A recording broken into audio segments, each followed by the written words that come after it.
السلام علیکم ورحمۃ اللہ وبرکاتہ۔ امید کرتا ہوں آپ سب لوگ خیریت سے ہوں گے۔ آج کے سبق نمبر 5 میں ہم سورۃ المسد پڑھیں گے۔ اعوذ باللہ من الشیطان الرجیم، بسم اللہ الرحمن الرحیم۔ تبت یدا ابی لہب وتب، ابو لہب کے دونوں ہاتھ ٹوٹ گئے اور وہ خود ہلاک ہو گیا۔ ما اغنا عنہ مالہ وما کسب، نہ تو اس کے مال نے اس کو فائدہ دیا اور نہ ہی اس کی کمائی نے۔ سیصلی نارا ذات لہب، وہ عنقریب بھڑکنے والی آگ میں جائے گا۔ وامرأتہ حمالۃ الحطب، اور اس کی بیوی بھی جائے گی جو لکڑیاں ڈھونڈنے والی ہے۔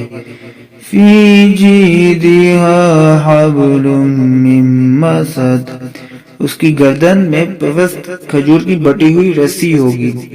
ابن اسحاق کہتے ہیں کہ مجھ تک جب یہ تذکرہ پہنچا کہ جمیل حمالۃ الحطب نے جب اس عورت کے نزول کے بارے میں سنا کہ یہ اس کے بارے میں اور اس کے خاوند کے بارے میں نازل ہوئی، یہ گئی اور حضور اکرم صلی اللہ علیہ وسلم کعبہ کے پاس بیٹھے ہوئے تھے۔ آپ کے ساتھ حضرت ابو بکر صدیق رضی اللہ تعالیٰ عنہ بھی بیٹھے ہوئے، اس کی مٹھی پتھروں سے بھری ہوئی تھی۔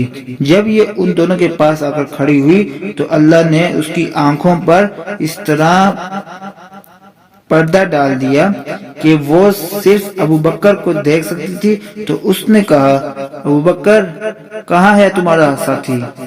مجھے معلوم ہوا کہ اس نے میری ہجو کی ہے۔ خدا کی قسم اگر وہ مجھے ملتا تو میں ان پتھروں سے اسے مارتی۔ خدا کی قسم میں بھی تو شاعر ہوں۔ اس کے بعد اس نے یہ شعر پڑھا، وہ محمد نہیں بلکہ مذمت کیے ہوئے ہیں، ہم نے ان کی نافرمانی کی اور ان کے احکام ماننے سے انکار کر دیا، یا ان کے دین کو ماننے سے انکار کر دیا، اور پھر وہ واپس چلے گئی۔ حضرت ابو بکر رضی اللہ تعالیٰ عنہ نے رسول صلی اللہ علیہ وسلم سے کہا، کیا اس نے آپ کو نہیں دیکھا؟ آپ نے فرمایا، اس نے مجھے نہیں دیکھا، اللہ تعالیٰ نے اس کی نظر کو مجھ سے کھینچ لیا۔ اب چلتے ہیں دوسری آیت پر۔ دوسری آیت میں ہے کہ ضرور وہ شعلہ زن آگ میں ڈالا جائے گا، یعنی لہب سے معلوم ہوتا ہے کہ یہ آگ بہت شدید اور شعلہ بار ہوگی اور سخت بھڑکی ہوگی۔